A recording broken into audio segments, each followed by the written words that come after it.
I'll introduce the three speakers here in just a moment.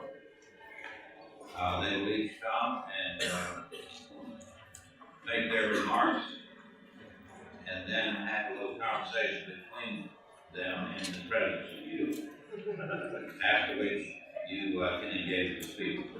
Okay? The first speaker is Stephen Minnis, who is the president of Benedictine College, has been there as president since 2004.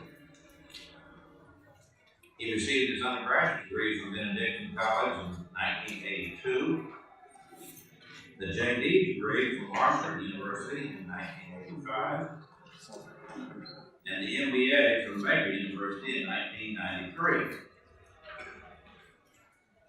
Stephen began his legal career as assistant district attorney in Johnson County,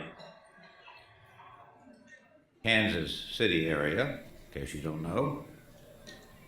And then he was in a law firm for 3 years. And then for 14 years, he served as a director, state regulatory and general attorney for the Sprint Corporation. So he has corporate experience as well as this legal experience. Ladies and gentlemen, the next session is about to begin. Please make your way to the auditorium and room 104. Thank you. Thanks, Bill. We're ahead of the game, he says. That's great.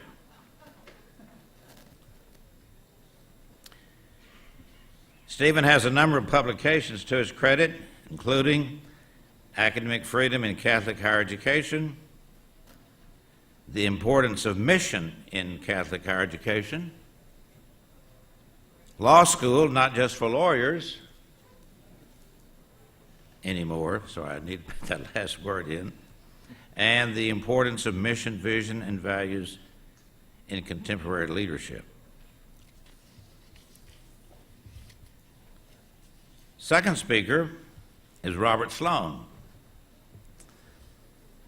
Dr. Sloan is the president of Houston Baptist University, where he has served since 2006. Prior to that, he was president of Baylor for 10 years and also served as chancellor after that for 1 year. He was the founding dean of Truett Theological Seminary at Baylor. His tenure in that position began in 1994. As an aside, there for a couple of years, he reported to me. And one of the things that all of you who get into administration must learn, if you don't already know it, be nice to those who report to you, because someday you may report to them. And that's exactly what happened in my case. More than once, if I may say so. Robert is a native of Abilene, Texas. He received his undergraduate degree from Baylor in 1970, the Master of Divinity degree from Princeton Theological Seminary in 1973, and the Doctor of Theology from the University of Basel in 1978. Over his 30-year career, Dr. Sloan has been an active scholar. He is the author of 2 books and the editor of 3 others. He is also the author of several articles and chapters in books, as well as he has given significant presentations in several colleges and universities, including this one here with the Notre Dame Center for Ethics and Culture. Robert has served and continues to serve on numerous boards. One of my favorites is the board of directors of the Big 12 Athletic Conference, for which he served as chair for 2 years, from 2000 to 2002, in quieter times for the Big 12. Our third speaker is Brother John Paige, CSC.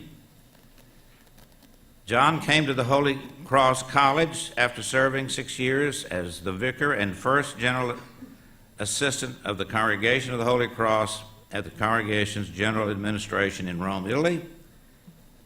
And after a long, distinguished career of education as a teacher, coach, athletic director, academic dean, principal, board member, president, CEO, and college professor. John is a native of Albany, New York, a 1968 graduate of the University of Notre Dame with a BS degree in physics. Brother John made his perpetual profession with the Congregation of the Holy Cross, Eastern Brothers Province in 1970. He went on to earn an MALS degree in mathematics from Wesleyan University in 1976 and an MA degree in applied theology from the Graduate Theological Union in Berkeley, California in 1983. He was awarded the PhD in Education Policy and Leadership from the University of Maryland, College Park in 1998. In his doctoral work, Brother Paige dissertation research focused on educational institutional development of Uganda and East Africa. His publication of significance, his book is Preserving Order in Chaos, The Survival of Schools in Uganda from 1971 to 1986, published in 2000. This book addresses the experiences of the Congregation of Holy Cross educators during Uganda's brutal civil war. Prior to his election as vicar, Brother John served as director and supervisor of secondary education teacher preparation at St. Edward's University in Austin, Texas. And from 1999 to 2004, he was an associate professor and dean of St. Edward's School of Education. By the way, I forgot to mention that Stephen, our first speaker, hails from St. Joseph's, Missouri. Stephen, we'll begin with you. Again, we'll hear each of them and then have a little conversation with them and then with us. Stephen? Thank you. Good morning. How's everybody doing today? Thank you so much for that introduction. I'm honored to be here to address this important group on this important topic, and I'm humbled to be with this distinguished panel. Frankly, I'm a little overwhelmed sitting next to the same panel with Dr. Sloan, whose work at Baylor and now at Houston Baptist has been phenomenal. In fact, when we embarked on our new strategic plan called Benedictine 2020, A Vision for Greatness, we stole liberally from Baylor 2012 and HBU 10 Pillars. So thank you for that. And Brother John is doing great work at Holy Cross, so congratulations. And of course, Dr. Smeltkoff's distinguished career is an inspiration to us all, and I appreciate his introduction. I also want to acknowledge some of the Ravens in the audience. We have some Benedictine College folks here. We have the Dean of the College, Kim Shankman, who will be presenting tomorrow. Joe Wirtz, our Dean of Students. Tom Hoops, our Vice President for College Relations. Father Brendan, our Director of Campus, our Mission and Ministry Director, as well as Focus Bible Study Leaders, Focus Director, and some Student Life folks as well as students. So thanks you for being here. I sure hope I won't embarrass you up here. Before I get started, I do want to congratulate. This is going to be a love fest for David Solomon this week, I believe, but congratulations to David, and thank you for all your work here at the center. We really appreciate that. Thank you. I'm the president of Benedictine College. It's located in Atchison, Kansas, about 40 minutes north of Kansas City. You may have heard of us. We're a Catholic university in the Midwest with a winning football tradition, a catchy fight song, a Marian grotto, and we're 100% faithful to the magisterium of the Roman Catholic Church.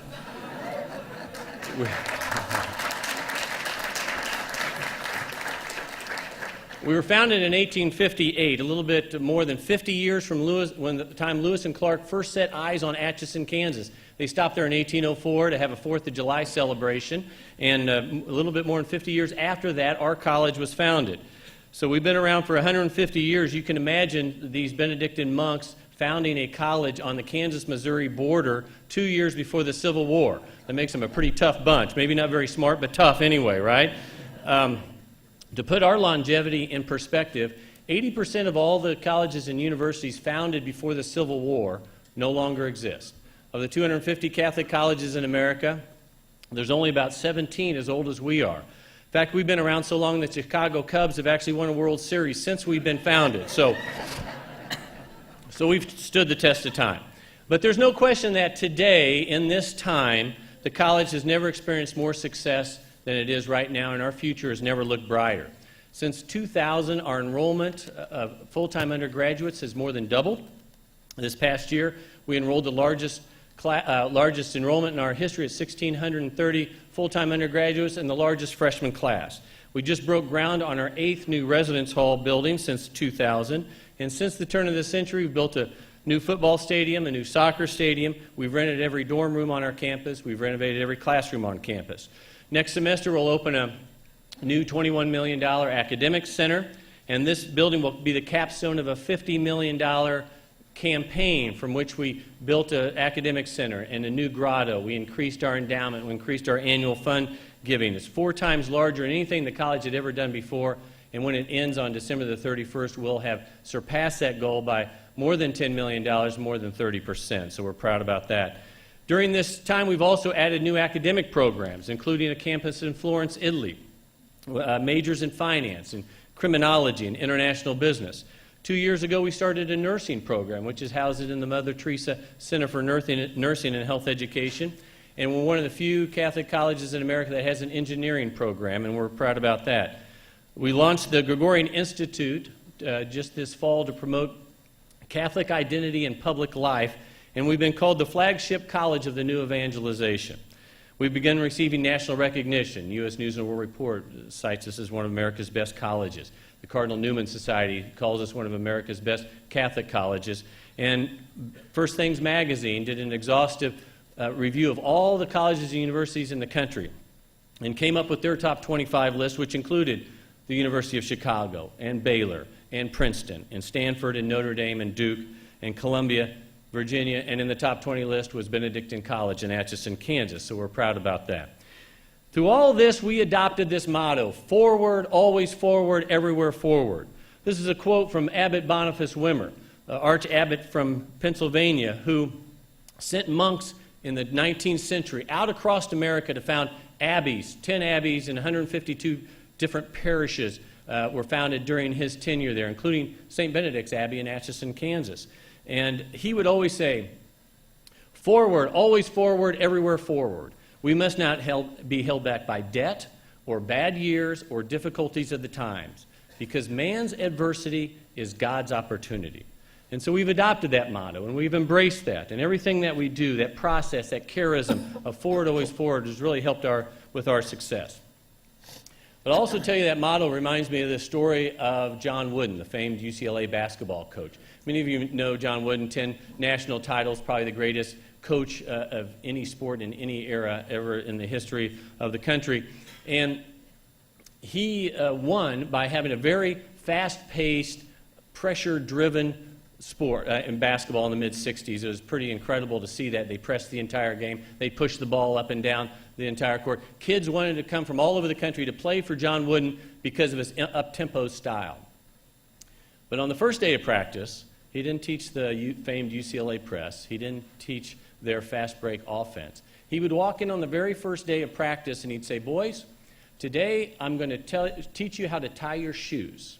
So he'd have them all take their shoes and socks off, and he'd in painstakingly detail show them how to put their socks on and put their shoes on and tie them so they wouldn't get blisters. Because he believed you had to have that strong foundation in order to be a great basketball player, in order for them to play this up-tempo basketball, in order to win championships. And it's just like us. We believe in a strong foundation. And a lot of people ask me, gosh, what is going on at Benedictine College? What is the secret of Benedictine College? And I tell them, frankly, our answer is pretty simple. We made a conscious decision that we were going to be a mission-driven place, and that everything that we did, every decision we made, is going to be consistent with that mission. So I talk about our mission in pictures a lot. We've got these 4 pillars. We're a Catholic college. We're a Benedictine college, we're a liberal arts college, and we're a residential college. Those 4 pillars, Catholic, Benedictine, liberal arts, residential, support our mission, which is to educate our young people within a community of faith and scholarship. Community, faith, and scholarship. That is critical to success. That integration of community and faith and scholarship is the best way to educate our young people.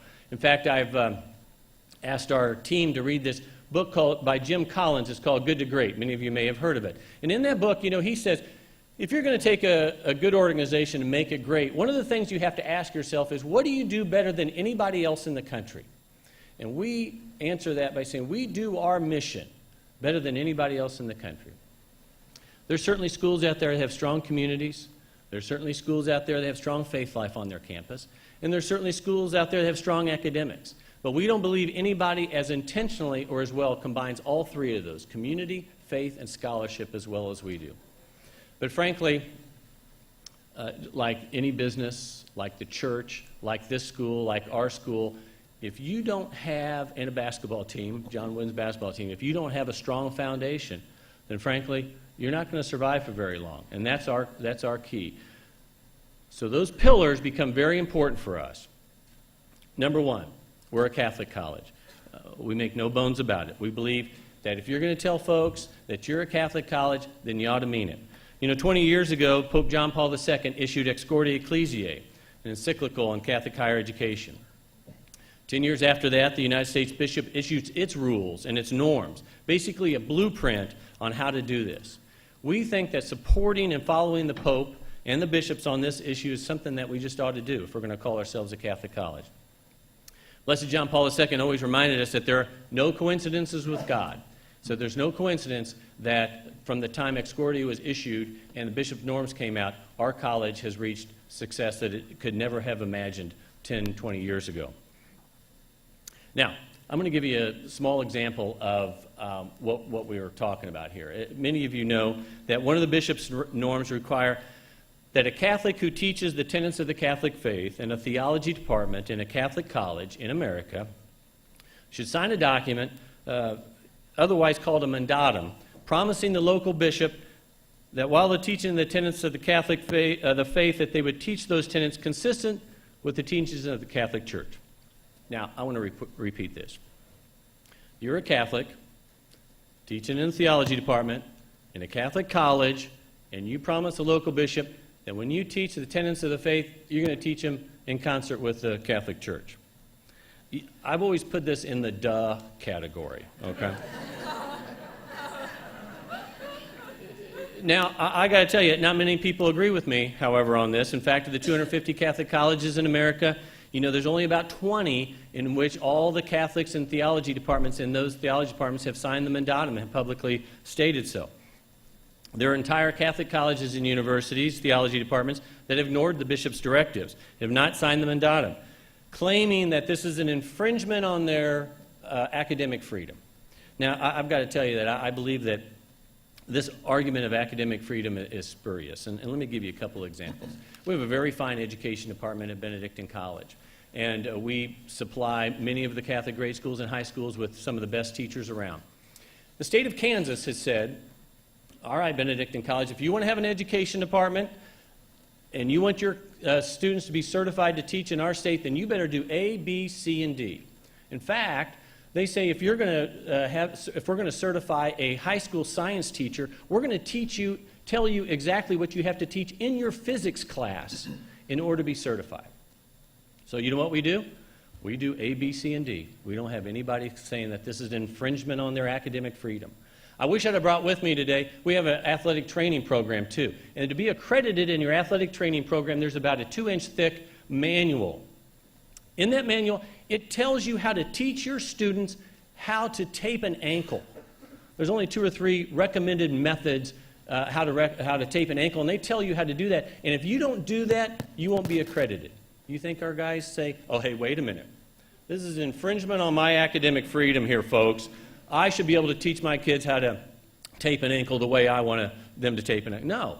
We say, all right, we want to be accredited to have an athletic training program. We're going to do A, B, C, and D.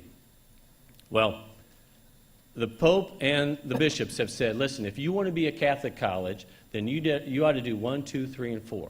And we say, we want to be a Catholic college, so we're going to do 1, 2, 3, and 4, and it's just that simple. Our theology faculty get the mandatum from the Archbishop, or they don't teach theology at Benedictine College. I take an oath of fidelity to the church, or I don't run the college. We follow the guidelines the church has given us. It's just that simple. It's not academic freedom. It's not a separation of church and state issue for us. To us, it's just good old-fashioned truth in advertising. But being a Catholic college is not merely what happens in the theology department. That's not enough to stave off secularism. So we create other points of engagement at Benedictine. We must create a Catholic culture on our campus to be fully engaged with this generation. You know, we could be here all day to tell you all the things that we're doing. In fact, just this week, we sat down with Archbishop Naumann in our archdiocese and presented him with this document that showed all the things that we're doing to support Ex Corde Ecclesiae and the bishop's norms, and we're proud to do that, and he's very proud of our college. And we're hoping next week when all the bishops meet that he's going to hold this up and say, see what the college in my archdiocese is doing? What's your college? What are your Catholic colleges doing? So what are some things we do? Wednesday mornings at 7:30 in the morning, I lead a rosary for the college for a strengthened faith life on our campus. This is 7:30 a.m. We got 50-plus students going there every Wednesday morning. The dean of the college goes there, the vice president of college relations, the dean, dean of students is there. Even our athletic director is there on Wednesday mornings, 7:30 a.m., showing their witness, asking Mary for intercession and help for the college. We have May crownings at our grotto. We have Marian Feast Day celebration. Every building has a St. Benedict medal in it, and more than 50% of our students participate in mission trips. All of these things and more follow Pope Benedict's exhortation to reverberate with the ecclesial life of the church. These are just some things that we told the Archbishop, as I said. So a Catholic college doesn't just stop at the classroom door. It is ingrained in everything that we do. So that's our first pillar. Our second pillar is that we're a Benedictine college. In order to be a Benedictine college, you need to follow the wisdom of the rule of St. Benedict. Now, this rule here is 1,500 years old. It's the oldest organizational constitution in the world. Still being said today. Talk about standing the test of time. This stands the test of time. And so we do that. We follow those lessons, and we created our 10 values that we put in every classroom. And we hand out to all of our students when they come as freshmen and talk about the 10 values we want them to follow as students at Benedictine College. The third pillar is that we're a residential, a liberal arts college, and we think that that is important as well. We want them to study the great achievements of thought and culture, regardless of their major. In addition to the traditional liberal arts core, all of our students are required to take 3 philosophy classes and 3 theology classes in order to graduate. In order to be a residential college, it's important for our students to live on campus and enjoy the full fruits of that. So 80% of our students live on campus, and that takes care of our 4 pillars: Catholic, Benedictine, liberal arts, residential. It's our key, our foundation, our blueprint for success. And everything included in our strategic plan, Benedictine 2020, points to that. In fact, we've defined academic excellence as educating within a community of faith and scholarship. And so we understand that education happens and academic excellence happens not just in the classrooms, but also in the residence halls, in the cafeteria, and on the athletic fields. Now, I got to tell you, that doing this is a challenge. You know, what we are trying to do, I think, is very, very hard. It's not very easy. We're not trying to create a place where our students can escape from the world. I often say, we're not trying to create a 1950s Catholic theme park at Benedictine College. God made these students to live in this time and in this place and in this culture. And it's our duty to prepare them to engage the culture, not retreat from it.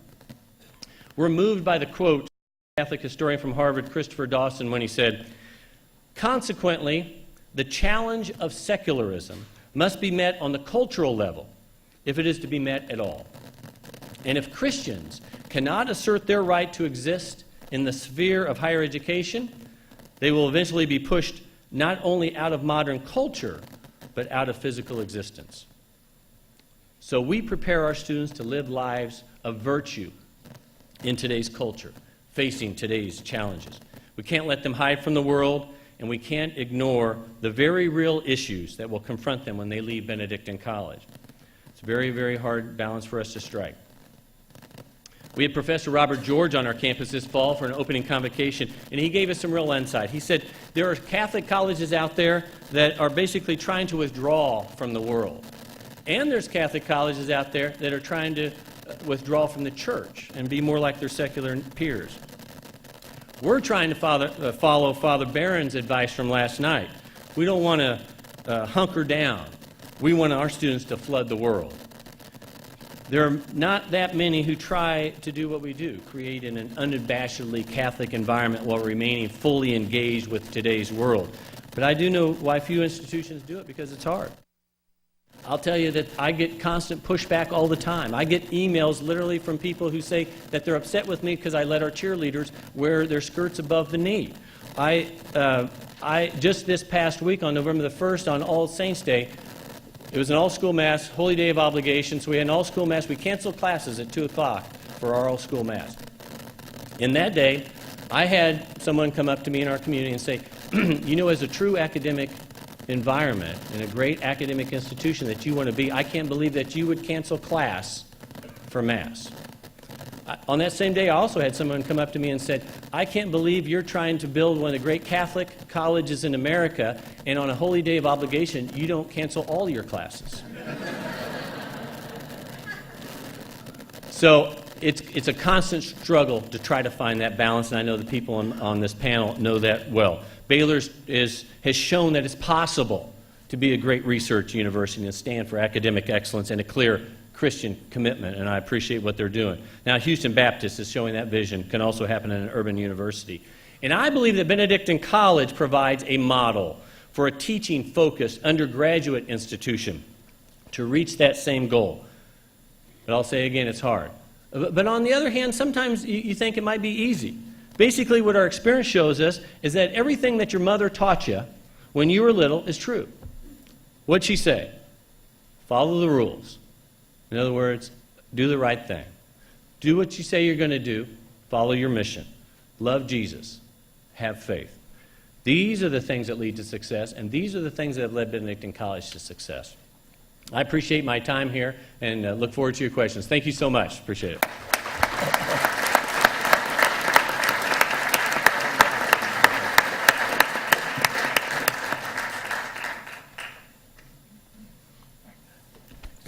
Stephen, thank you so much. I have had the experience of seeing First Things and seeing the listing, and I'm delighted to hear about Benedictine College today and to get to know you better at this conference. God bless you and the college and your work.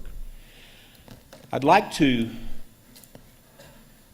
take an introductory point of departure beyond our local university and talk about secularism for briefly just a moment, and then the points of engagement whereby universities, particularly, of course, Christian universities, must engage in the conflict between secularism and the faith once delivered to the saints. I define secularism, if you'll accept this as a working definition, as the world and its ongoing, sprawling, bacterial existence, living and dying on its own resources by either denying or deliberately ignoring God and the ways of God. Secularism occurs when technology, competence, markets, analysis, discovery, engineering, processes develop, grow, expand, and disseminate without a parallel cultivation of the moral constraints that limit human hubris. And herein is the dilemma. The modern university has increasingly limited its sphere of operations, its missional sphere, to competencies.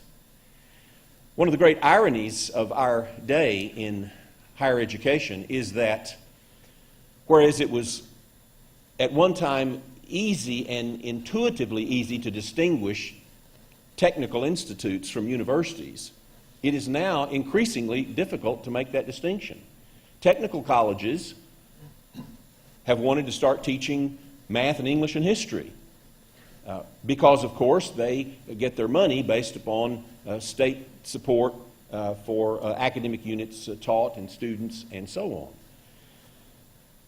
Traditional institutions of higher learning, universities, have now also invaded the space of what was formerly understood to be the technical colleges.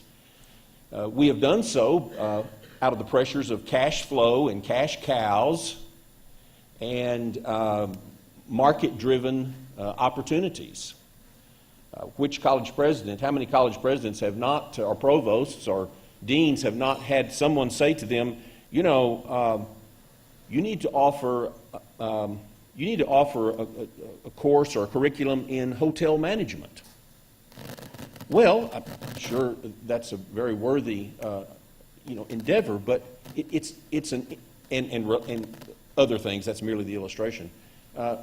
Programs that certainly reflect hot spots in the marketplace, but may or may not really relate to the foundation points of higher education. I heard, I could call his name, and I believe virtually everyone in this room would know the university and the name of the president. But a speech given by a very prominent university president of a major state university who, a number of years ago, when addressing some of us at Conference of Southern Presidents, said that he had discovered through a process, it was very difficult to have a mission statement for a state university, but he had found it, they had worked on it, and it was to provide economic development for the state of blank. Well, that's a mission statement, but it certainly reflects what Gertrude Himmelfarb has called the demoralizing of society at the realm of higher education. In higher education, of course, one can no longer easily speak in public universities of things like meaning and purpose. One can occasionally speak of values and value clarification. But the dilemma is built into the way we speak, the structures of language, the way we live, and the assumptions about life that are everywhere in operation in our language, our culture, and our thinking. These qualities, this distinction, which I'll just here in shorthand abbreviate as competence and virtue, are being disastrously separated in higher education, but they are, of course, related, even though they have been disastrously pulled apart. And pulled apart, perhaps especially, in the academy. I do use the word myself that Father Barron used last night. I learned it as well from Charles Williams, the co-inhering of things. And I think it's absolutely the case that knowing has within it this experience, this co-inherence of competence and virtue. Humans long, and I use that word intentionally, humans long to know, to understand, to experience the joys of family and friends. Indeed, the desire to be free from tyranny, is a desire that is motivated by the longing to have the opportunity and the environment for these other longings to flourish. These are moral longings, the longing to know, to understand, to experience the joys of community, family, friendship, things true and beautiful. These are moral longings and are reflective of the way we're made. The academy is a community that provides such an opportunity to know, to understand, to experience the relational joys of family and friends. But where the drive to know and understand becomes unfettered from moral constraint, the academy produces people who are less than human and potentially, of course, villains and tyrants. Because, of course, knowing, which includes competencies but is not entirely explained by an appeal to competencies, knowing brings power. And power, the opportunity by harnessing organizations, by harnessing nature, by seeking to bring order out of chaos, power has within it the opportunity for the imposition of self over others, for the pleasing and aggrandizing of self and one's interests at the expense of others.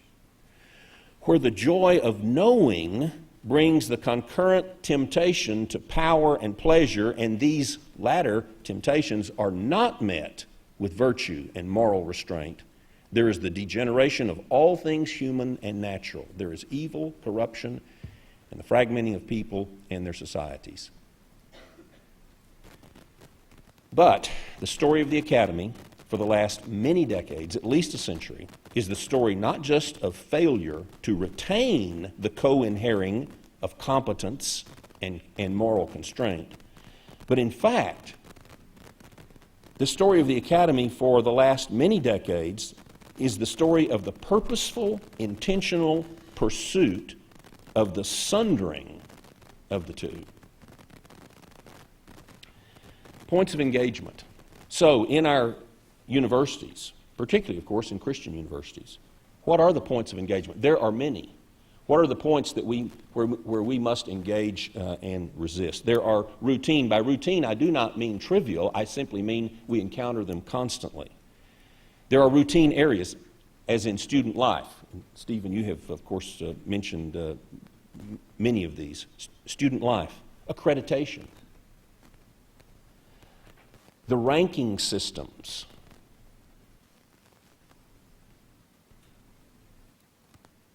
the pressures of cash flow, the desire to have curricula that correspond to the markets,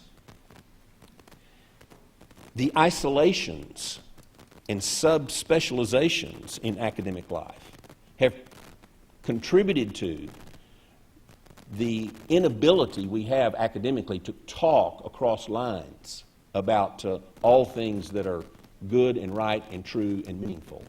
In fact, as we all know, it's the case today that specialization, subspecialization, and of course Alistair McIntyre has pointed this out in the traditional course he's taught here for many years on what it means to be a Catholic university and how that works itself out, particularly in terms of philosophy and theology.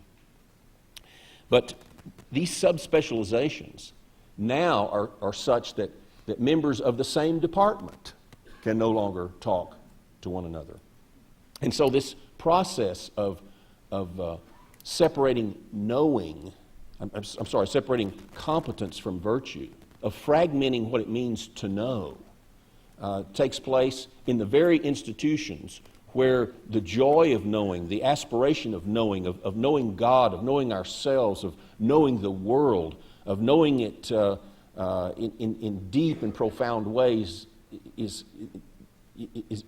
not only being lost, but it is a deliberate strategy to separate moral constraint, to separate virtue from knowing. So, what are some strategies for a counteroffensive? There are many. I'll mention just a few. I'll just touch on them. But we must think in Christian institutions more about curriculum. That is, should we simply mimic these sub-specializations that we find in every university? Of course, we run the danger of being quacks, of being unable to relate who we are and what our students learn with the world as it is. But we all know that there's both the function of communication and relationship, but there's also the prophetic function that we have. And with discernment and judgment, there's not an easy answer to it. We cannot simply accept and be immersed in whatever the latest fad, whatever the latest curricular fad is, and whatever even the given structures of separation and subspecialization are. We have to fight against that. We have to have curricula, faculty, and structures that promote the asking of questions across these lines that have been built up for over a century, that almost by structural process and definition separate moral constraint from competency, or cause us no longer to know in the deepest senses of knowing, or that hinder the process of knowing. So we have to think about, curricula, faculty, structures that ask questions across the lines of our disciplines. Secondly, I think we have to reinstitute the language of virtue. It's certainly made a great comeback in recent years, and one hears it at this conference repeatedly. And certainly I began to hear it on the Baylor campus as the university began to reinvigorate its Christian identity. One of the things you immediately began to hear was the discussion of virtue in the Department of Philosophy. Heard a lecture by Bob Roberts to undergraduates precisely at that point. To the language of vocation. I remember, and we have that now as a given at Houston Baptist University in our curriculum. We have I think a very different curriculum. It's in some ways more traditional. As one of our professors say, we're at the cutting edge of the 14th century. And you know, he has another great line, which I wish I could think of a way to work into my speech. But it's sort of like we're not one of those institutions that wants you to think for yourself. You know, Lindsay Lohan and Charlie Sheen. How's that working out for you? So we need it. But I recall also that at Baylor years ago, Mike Beatty and some others developed a proposal to, was it either Pew or Lilly, that had to do with vocation. And I remember my first instinct was, they said, well, one of the rationales is we want to reinvigorate the theological language of vocation. And I just had this instinct, I thought, oh, you know, it's hopeless. But okay, I signed it. Well, it happened. It doesn't happen overnight. But when people think about things, and this is, all of us believe that ideas matter. If ideas matter, our language matters. Our ways of speaking matter. And those are just two illustrations of the kinds of things that can happen as we talk to one another, as we watch our language. But, the silent revolution, I paraphrase this from others, but the silent revolution that has taken place in American culture over the last 150 years, is this, with hardly a shot fired, with no battle of the books, was the adoption of the language of values over morals. And of course, all of us now, use that kind of language in our mission statements. Well, there's a long history behind that, and we have allowed ourselves to be immersed and to be co-opted by that kind of language. We need to re-engage. We need to rethink, take another look at the language that we use in describing what it is we do in our academic enterprise. Thirdly, I would say, we have to expand the circles of fellowship. There are many traditions, Baptists, Catholics, Church of Christ, and so on. There are many ecclesial traditions whereby we have depended upon our tradition, our ecclesial identity, as opposed to all of those first things that truly draw us together to establish our identity.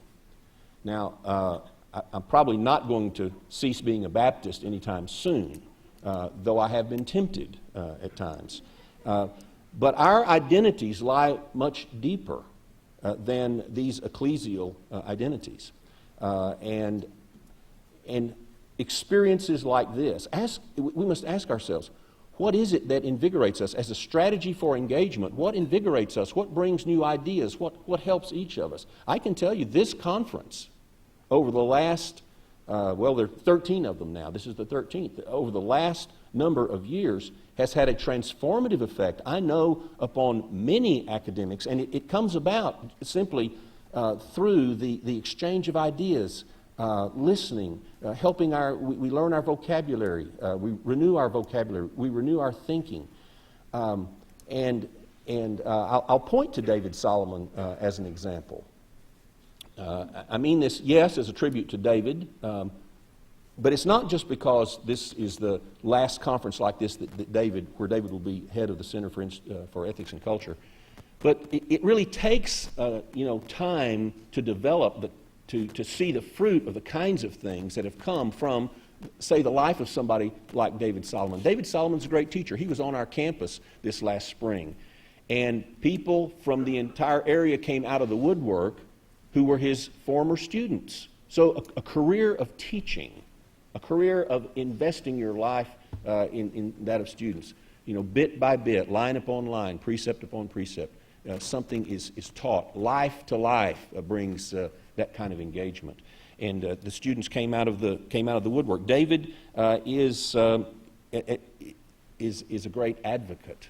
We need to advocate for one another. I won't rehearse the story of the times that David advocated for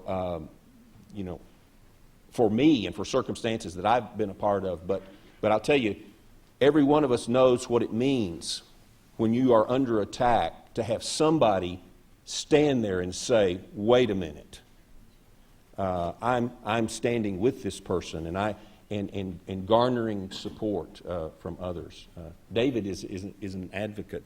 David is this conference. He is an event planner because heaven knows that David will tell you that he gives that off to. Oh, I saw the laughter over here.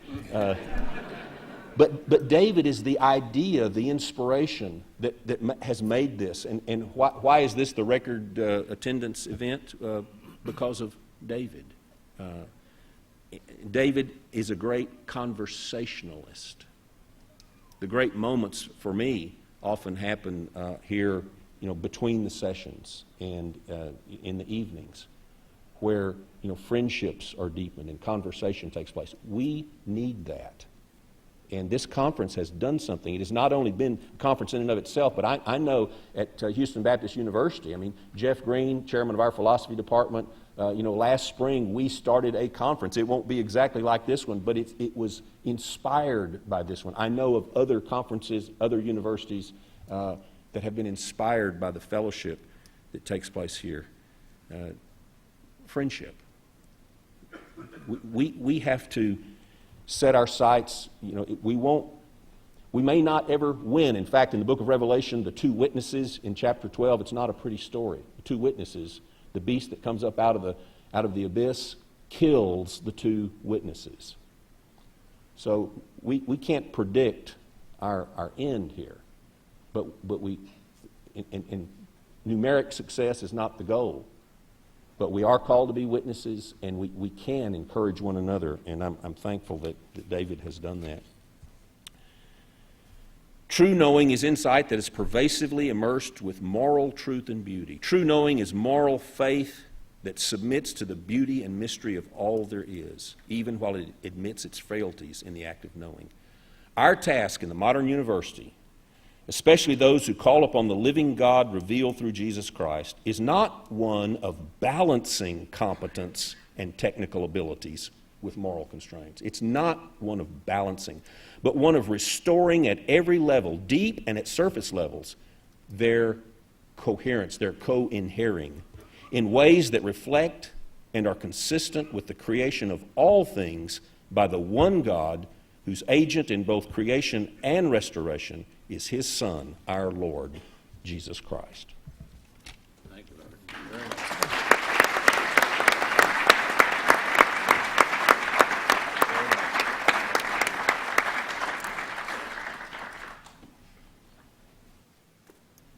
Good morning, everyone. Well, I'm somewhat outranked by this panel here, obviously, of very experienced college presidents. And what do you do when you follow a Baptist preacher? It's not quite easily done anywhere, I think, especially someone from Texas, where I have also had the great privilege to reside. So we know how it goes. I represent Holy Cross College, which is part of the 175-year tradition of Holy Cross education. And in this locale, Notre Dame, Indiana, we are a tri-campus community, a tri-college community, the University of Notre Dame, where we're sitting here, St. Mary's College for Women, and Holy Cross College, all on this same, as we say, the Clover zip code, 46556. Again, I'm the newest president in the room, probably on campus and with 100 miles. I've only been there since January.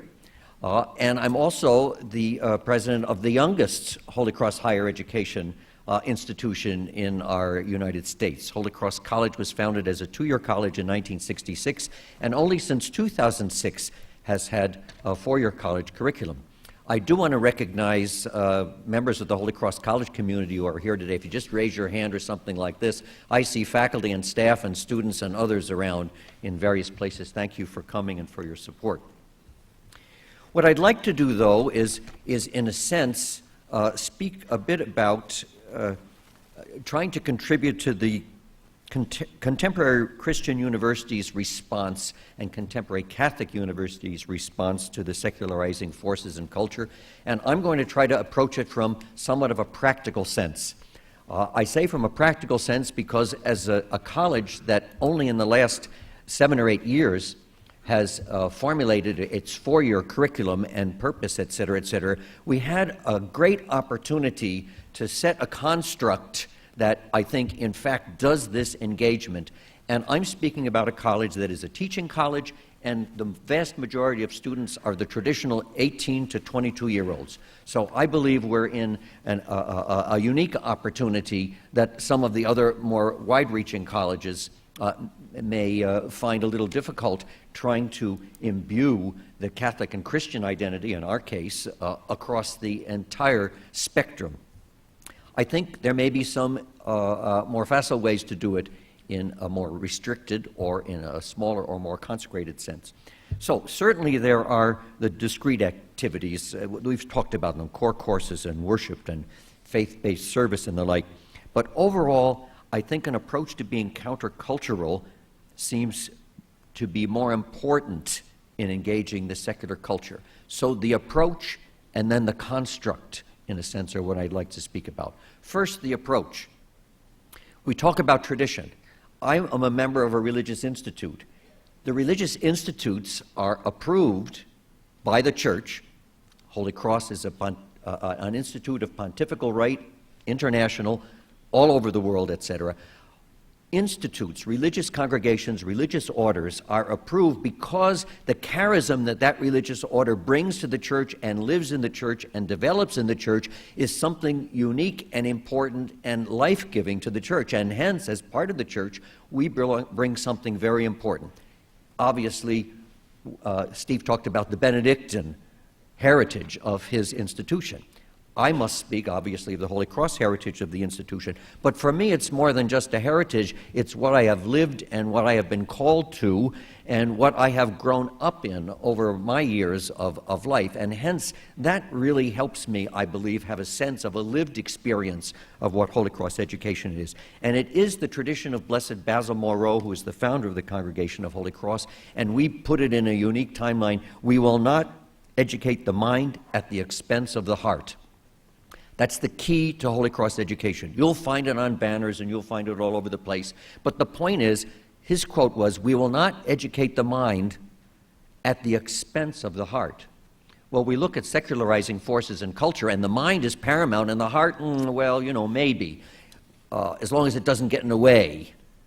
So we need to look at what does a tradition that says we will not educate the mind at the expense of the heart, what does that do? And I think for the Holy Cross tradition, what's basic for us is education is not just information, although that's part of it. We don't want our students to lack the knowledge of anything that they need to know. But it is more that kind of information in order to form them for the purpose of formation. And I think when we're talking about 18 to 20-year-olds in a traditional academic institution, formation is an extremely important activity that needs to be the purposeful and focused activity. Why do we want to inform as well as form students? In order that they, and therefore the world, will be transformed. That's the charism of the Holy Cross congregation. That's the charism that comes strictly from the founder. Information in order to form people so that they and the world in which they serve will be transformed. Hence, we've kind of put that in a sense for our own college as the competence to see and then the courage to act. It's not just to know, or even to believe, virtue needs to be acted upon. And so those are that's the grounding construct, okay? What are some of the parts of that construct that I think engage the secular society? First, a practical liberal arts curriculum with required theology and philosophy and liberal studies and those sorts of things. But we have 4 pillars also, and we use them 4 pillars of experiential type learning. Let me talk to you how I believe this sets a milieu so that we can help our students be formed to be countercultural agents in the world and in society, and even to grow in their own life. First of all, service learning. Many people have service learning. I oftentimes see service learning as I go out as the superhero and do my service in X, Y, or Z milieu or with an individual person and come back and count it up and I can pat myself in the back and the like. Well, that is an approach to life. To me, that's a very secular approach to life, that I, as an individual, have gone out and done something good for some poor person. What's the communal approach of the church? We're disciples. We're disciples. We go as a community, and hence our service learning is executed in teams. They go as teams of students. It's not this young lady or that young man. It's the team of students from Holy Cross College that's serving where? That serves in various places. The various places are quite common. How do we talk about those teams? We talk about them in terms of then the heritage. How do we continue to teach the heritage? We teach the heritage not only of the Holy Cross congregation, but also of the church. A team, for example, a Saint Brother Andre, one of our saints track that has ministry of presence with the homebound, bringing communion, going and speaking, visiting people elderly in their homes. The Blessed Father Morrow track, crossing borders of every sort, because he sent his missionaries out of France all over the world immediately. A group of students just came back from 10 days or so in Appalachia, serving in a needy area and working on various services that are part of a Catholic center. Father Dujaria, the founder of the Brothers of Holy Cross, honoring the elders, working with our own group on the campus. We have a continuing care center on the campus of the college itself, so we have independent living, assisted living, and skilled care nursing right on our own campus as part of the milieu where we serve the elders, etc. Educating hearts and minds, the Brother Vincent, one of the first teaching brothers here at the University of Notre Dame. He was the novice director here for the Holy Cross Religious, the original Holy Cross Religious coming here to Indiana. Educating hearts and minds by working on the Take 10 conflict resolution in our local public schools or with at-risk students, and the like. St. Dismas, bringing Christ, finding Christ with our juvenile detention people. Now we've gone out of the Holy Cross people, Brother Andre, Father Morrow, St. Dismas. Who's St. Dismas? An opportunity to start to connect with this Catholic tradition, and especially the tradition that's lived out by people, not just abstractly, but by, in fact, people. St. Dismas. Jean Vanier, special needs for special people with our Logan Center right here in South Bend. A St. Vincent de Paul track, working with that society that's founded on that great Vincentian tradition.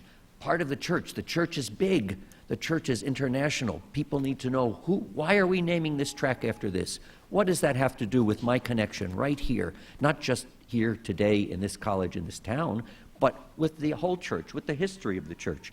Dorothy Day, making a preferential option for the poor with the homeless. St. Joseph the Worker, manual labor, something like a Habitat for Humanity, etc. St. Mary, working with unwed mothers.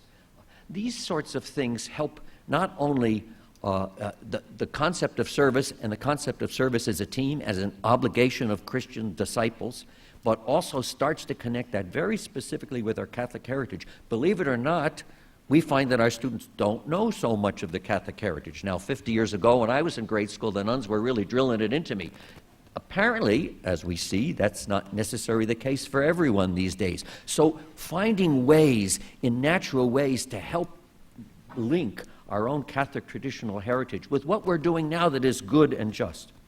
A global experience, an opportunity to explore how we fit in the global community.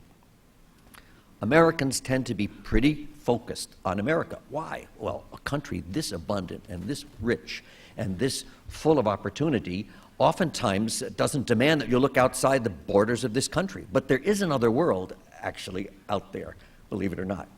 In fact, America is part of that world.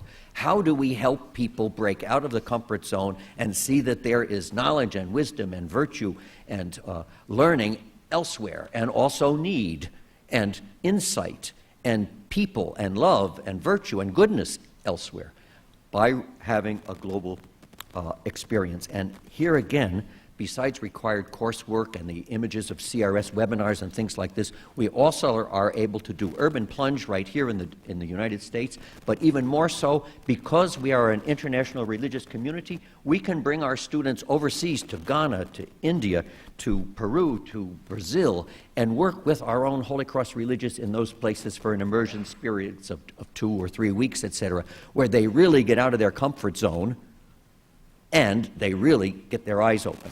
That kind of an experience, that's very possible within the church. And when we say you're not just going to do something outside, you're going to do something with the larger Holy Cross community around the world, there's a sense of belonging, and that our piece here, our little piece here in South Bend, Indiana, is part of something much larger. And when it's something that's much larger, not just Holy Cross, it's also much larger, the church. And this is all part of saying what we're doing is as part and because we are part of the church community. We speak in terms, some people talk about career planning. We call it the center. Actually, it's an endowed center, the Lilly Endowment, the endowed center, the Lilly Center for Discernment and Preparation. These are chosen words, discernment and preparation. They're religious context words as well as secular words, but discernment and preparation, it helps us look at my specific role, the individual student, my specific role as something bigger than myself. I have a call. There was a beautiful question last night, and Father Bob Barron responded beautifully. The student, or the questioner anyway, asked, what should I study? What might I do in order to be a more vibrant Christian, in order to witness Christ in the world and all that sort of stuff? And Father Bob's response was just perfect. He said, I don't know you well enough to even give you advice, but in fact, that's between you and God and others who walk with you to figure that out. Sorry, there isn't any nice pat thing. There isn't a nice formula A, B, C, D for that. You, with your talent, you with your family and friends and faith community, and you with your own insight and in relationship, personal relationship with the Lord, you need to figure out what your vocation is. Your vocation is discovering your passion and talent, finding out how to develop that so that you can serve the world with that. That will be a meaningful life for you, but you have to discover that. There isn't any easy way to do that. We all know that if we're old enough, okay? So how do you accompany young people with this? Because nobody can do it for them. They need to be accompanied and encouraged and loved and supported in that thing, discernment and preparation. And then a capstone, I tell them, this is where, sorry, you got to do your inner work. You actually have to contemplate and reflect back on, what did I bring to this place from my family, from my religious culture, from my ethnic culture? What did I learn in all my schooling? What did I learn here? And what do I still have to learn in order to put this passion I've discovered at the service of the world, so that I and the world are transformed, because my gift, my vocation, what God has called me to do, is now focused and fit. It doesn't happen easily, but if we ask them to start a plan, and they know the plan may be circuitous, and any of us, again, who have lived long enough, realize that you don't get from A to B on a straight line in life. You may want to get to B, but boy, there are a lot of sidetracks. And fortunately, the sidetracks are God's way to actually form you so that when you get to B, you'll be competent. That's the point. If you've lived long enough, you know that. Young people don't necessarily know that. You tell it to them, but you got to walk with them and encourage them and help them start to discover that. That's the point. Now, I'm talking about that as a construct, the construct of a Catholic college or a Catholic university. If that's the construct, then you have a milieu in which, we can respond and embrace the secular values of society. However, Bob Barron also said that tonight, it's not just what we know what to do in the construct, it's the witness. witness is the tough part. First is public witness. You're talking about being an authentic Catholic university. Being brand new, I just got inaugurated a couple of months ago. And I said, you know, we are a Catholic university, a Catholic college, and we say all of this sort of stuff, but let's show it. So, for the inauguration, part of the inauguration was a liturgical ceremony, the Eucharist.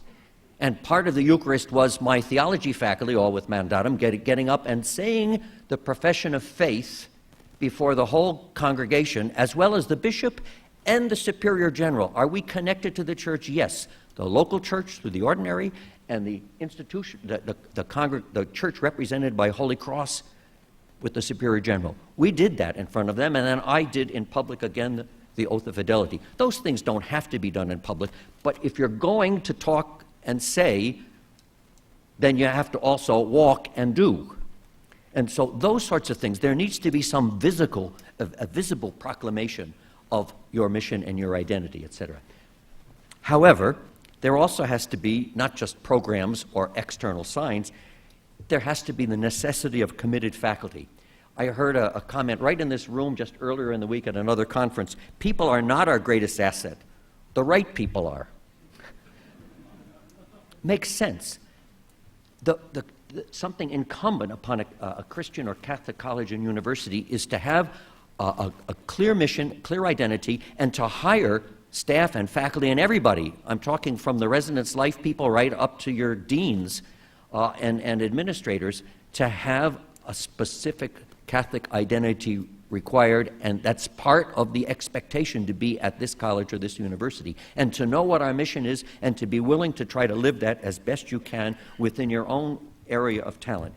Mission fit with faculty, ongoing faculty-staff dialogue on mission, the importance of the ministry of each person, whether they're the cafeteria worker or the dean or the chaplain or the campus minister, mutual support for mission across the curriculum, helping each other out. These are things that have to be part, I believe, of the witness in order to engage the secular culture well in our own society. I think there's also an opportunity for us as a religious community.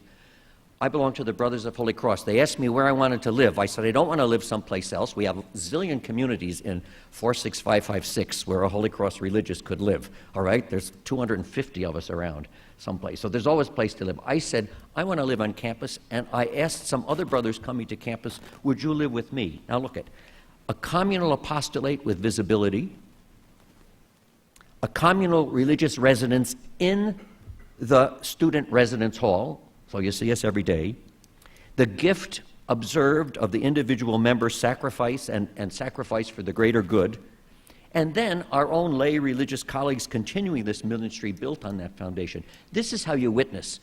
You can talk crazy and everybody prays like mad for vocations to the church, but if somebody, young people who have the opportunity to choose yet, lived, how are they going to know?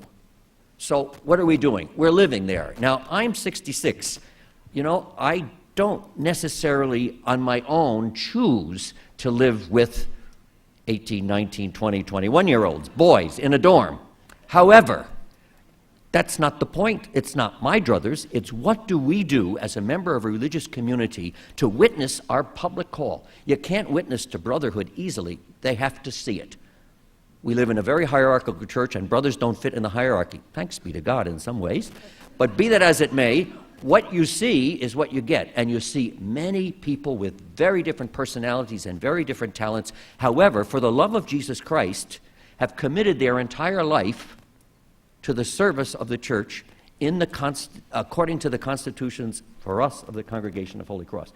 That's lived. You know, you don't do that unless Jesus Christ is the basis of your life. You can't do that. I'll assure you that. You can't do that. You can't say forever and do it without Jesus Christ being the basis for your life. So we live on campus not because it's great to live in the dorm, although actually it is. They're really great guys that I live with.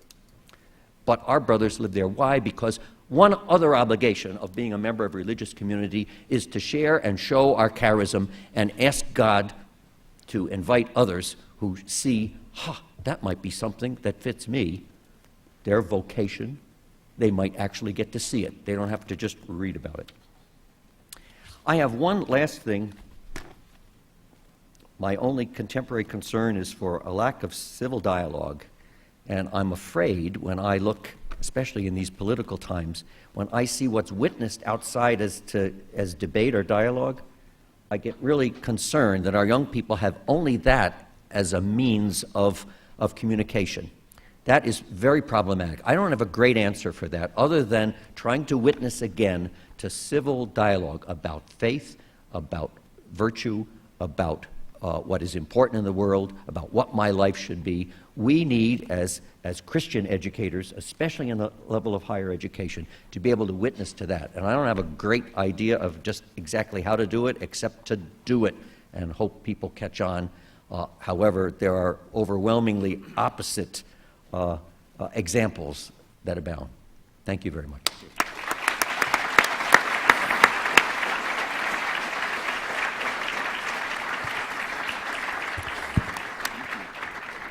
Okay, I think we're going to pass from the conversation up here directly to you. So please step forward to the microphones and ask your questions at this time. Before the first question, I wanted to offer to Robert, if he does want to leave the Baptist church, that we'd be glad to have him. Yeah. Very good. Okay, please, go ahead. Could you identify yourself, please?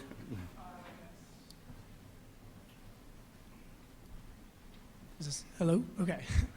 I'm Andrew Weiss from Holy Cross College. Good. I actually, Brother John Paige alluded to faculty as being a very important aspect of developing a Catholic school or university or a school behind a mission. And I was actually, my question is directed towards Mr. Stephen Minnis. Minnis, is that how you say it? Mm-hmm. Yeah, Minnis. Okay. I think a lot of what you said about Benedictine is very good, and I think you described a lot of the things that go on at Benedictine. But one of the things that you didn't really kind of go into as much as what Brother John Paige alluded to, which is the faculty. And I was hoping maybe you could perhaps elaborate a little bit on the role of the faculty at Benedictine and their role in developing this culture at your school. Sure. I mean, obviously the faculty is incredibly critical for us, and as we embark on our strategic plan, Benedictine 2020, that's going to be a real importance for us, academic excellence, and hiring the right faculty. Because as many of you know in higher education, if you make a wrong decision, that decision is going to stay with you for a long, long time. So a couple things that we have implemented, and it's not very different from, I mentioned Jim Collins' book, Good to Great. He also wrote a small monograph on Good to Great in the social sector, and he says, you know, hiring faculty is hard to do because after 7 years, they could be with you for a lifetime if they get tenure. So it's really kind of very difficult within a half-hour period of time to know if you really have the right person. So he says, and we abide by this, that first 3 years is very, very critical for us to make sure that we have hired a good, strong faculty that is mission fit. In addition to that, the dean and I sit down with every faculty member that is applying at Benedictine College and interview them. And when we interview them, we go over some of the same stuff I talked about today, the mission, the importance of mission, and then we ask them, how do you see yourself involving yourself in the mission of Benedictine College? Starting this year, we're even modifying that a little bit more. We're asking every faculty member that applies to Benedictine College to send us a written document detailing how they will support and actively support the mission of Benedictine College. And frankly, if they aren't articulate enough in that, we just won't interview them. Thank you. Please. Yes, that almost answers my question. As an Orthodox, I can only grow pale with envy when I hear what you tell about your schools. And that was one thing I was interested in. One of my former professors of philosophy, with whom I talked shortly before he died, told me about his coming to philosophy, and I asked him, he was a Catholic, why didn't you become a professor of theology? And he told me, I felt not up to the task of living up to what I would have to do. So there was still norms about what a theology professor would kind of have to do in order to be a good theology professor. I was wondering, how are your requirements on the ascetical structure of Christian life, first among your theology teachers and also among your general teachers? That's just a compliment to your answer of before. Oh, yes, thank you. Well, I hate to monopolize this. I'll just say real quick that that is one of the more important ones that we do hire. First off, obviously, in our advertisement, they have to be enthusiastically excited about the mandatum, and we know that by just them applying that they are going to be with the church, and that's really important.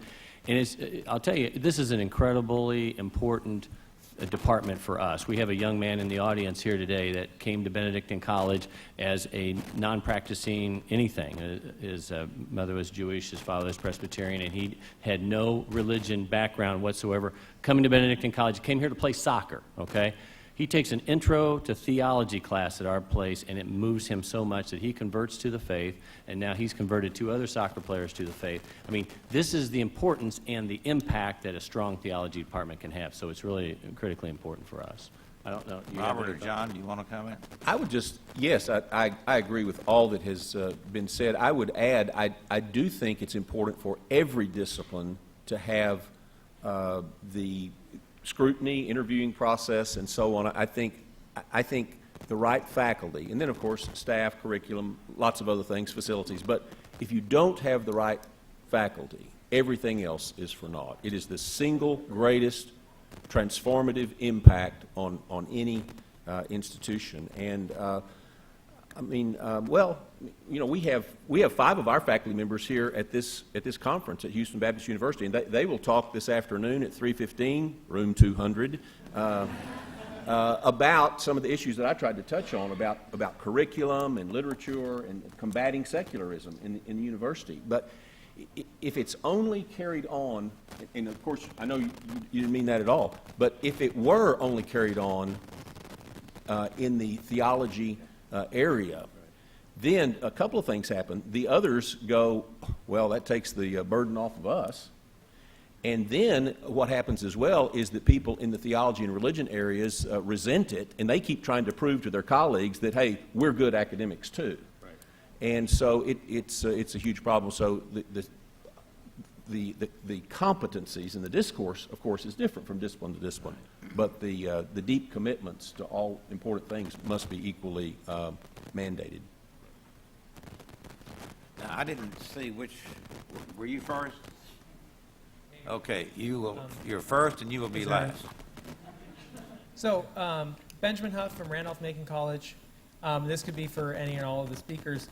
Are students in theology courses or the equivalent at your institution encouraged to sincerely ask whether Catholic teaching or Christian teaching more broadly is true? I mean, that's sort of the specific version of a broader question. How do you preserve the search for truth in a sort of sincere manner that's open to growth, while also maintaining a sort of appropriate deference to a faith tradition in an academic context? I like to speak of the context of the Catholic Church, and having come just from Rome, I think I can speak from it personally. The Catholic Church is a huge umbrella, and we talk about in the United States the Catholic Church is from Opus Dei to Dorothy Day. That means we certainly need to be clear about the teachings of the Catholic Church, but if we're going to be Catholics in the society, we need to understand what the polemic is, what the nuances are, and be open to understanding that also. And so how do we help young people, especially ardent Catholics, who are very convinced of their faith, but may have a very their own personal experience? How do we open that to a larger experience of Catholic Church, so that Catholic with the small c, as well as the capital Roman Catholic, is part of their experience? And it's not their fault that they don't have a huge experience. If you're 17 or 18 years old, that's nobody's fault. What's the point of a Catholic university or a Catholic college except to broaden people's understanding of the faith, of the questions of the faith, understand what their own faith is, but also clearly understand the approaches of others, so that they can engage in that reflection and dialogue. It's very formative. Other comments? Yes, I think any Christian university must be willing to allow the asking of any question. And all of us, I'm pretty sure, certainly have students who are not part of the Christian faith. We have Muslims and Jews as well, Buddhists on our campus, not huge numbers, but they are there, and their witness is very important. But in atheists, agnostics, you have to allow, I think, any question to be asked. Well, there is a difference between allowing a question to be asked and actually sort of posing the question and building the asking of that question into the process of being educated. And but Well, I totally agree. Okay. Yeah, allowing it works off the assumption that it's built into the environment and the discourse of the classroom and the curriculum. Okay, well, thank you, audience, and let's thank the panel. That's what theology is. Thank you so much.